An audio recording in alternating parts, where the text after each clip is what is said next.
Liam, obviously, big win at the weekend, hashtag 2-0 home victory. How did you find that match? Yeah, I thought the girls were really good. I thought we had a good game plan and we stuck to it, and the girls are continuing to problem solve and find different ways of combining, which was really nice to see. Obviously, it's been a while since we played at home. So it was just nice to get back out there and put on a nice performance. Clean sheets obviously fantastic, and continue to build a momentum.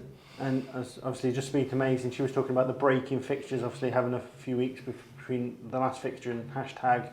What's been worked on with yourself and the players over the last few weeks? Obviously, the last few weeks we got back down to work. Before that was obviously we were more looking after each other. Then the football sort of took a back seat. So we sort of, I guess, took a break on evolving what we were doing, because I think that was needed and that was important. But yeah, we just continued to adapt and add different pictures, add different ideas. So the idea for us as coaching staff is that the pictures that come out in the game more often than not have happened before. Obviously, not everything doesn't happen exactly as you plan it. So it's ways that we can give them different ways to solve different problems, and we're starting to see quite a bit of that at the moment. And it's put in a good run of form. Obviously, 4 games unbeaten in the league. Obviously, you're facing Plymouth this weekend, who are 5 games unbeaten. So 2 of the informed teams of the league. What challenge is that posing? Really tough challenge. They're a very well organised team. Obviously, they'll probably be smarting after the weekend losing in the League Cup final. So we know that we're going to get the best version of them. But Marie's done a fantastic job down there at Plymouth this season, and they've got high hopes of finishing the season in the playoff position. So we know that we're going to have to deal with the best of them, and it's a great opportunity for us to showcase where we're at and that we can compete with those at the top of the table. And you faced each other a few times this season, memorably in the FA Cup when Oxford United progressed. Have you been looking back at that game, tweaking any tactics for this weekend? Not just yet. Let's see how this week of training goes, and I might have to delve back into that if need be.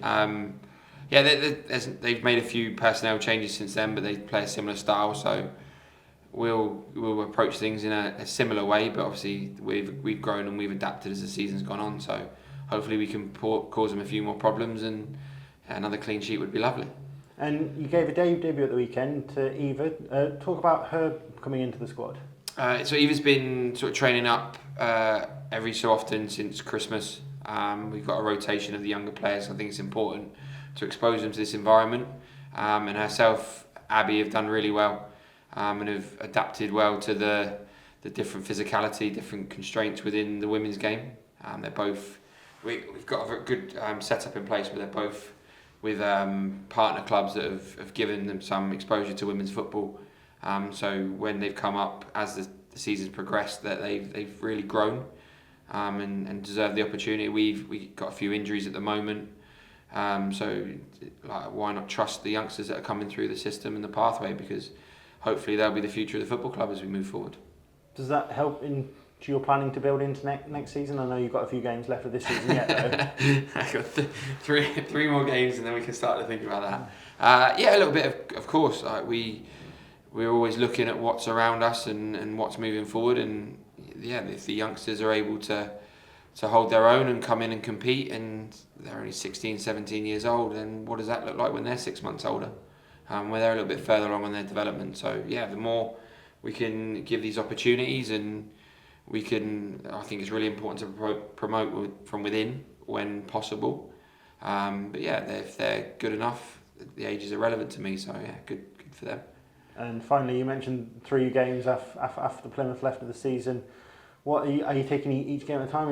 Is there a plan you're trying to put in place, trying to achieve anything that you can give us? I just want to finish the season as high as possible. I think obviously the last 4 or 5 months have been really positive, and the results have reflected that, and performance have reflected that. So I just want to make sure it finishes in the same vein. Obviously, we can't reach the people above us, and a couple of teams below us can catch us.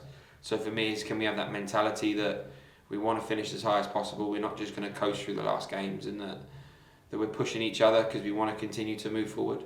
Because I think that puts us in a great position going into the summer and then starting off next season.